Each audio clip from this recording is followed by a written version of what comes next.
The overall goal of this procedure is to synthesize water-dispersed polyaniline that can be used to detect nucleic acids in a label-free fashion. This technique is a cost-effective method for detecting nucleic acids.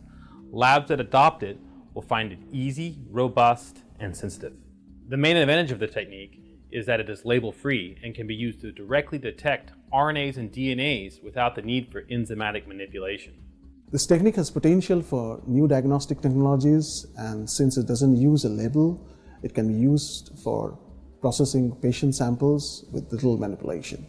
Visual demonstration will help demystify the sensor. This platform includes polymer science and biology, which seem very exotic, but is in fact extraordinarily easy to implement.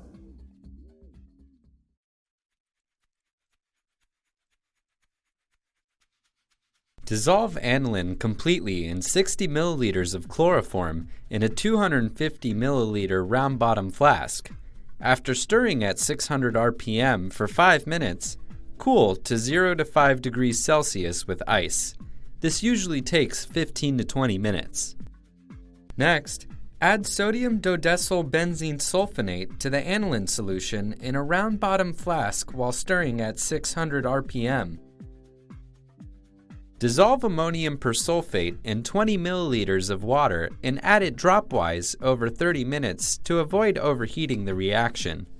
Carry out the reaction at 0 to 5 degrees Celsius for 24 hours.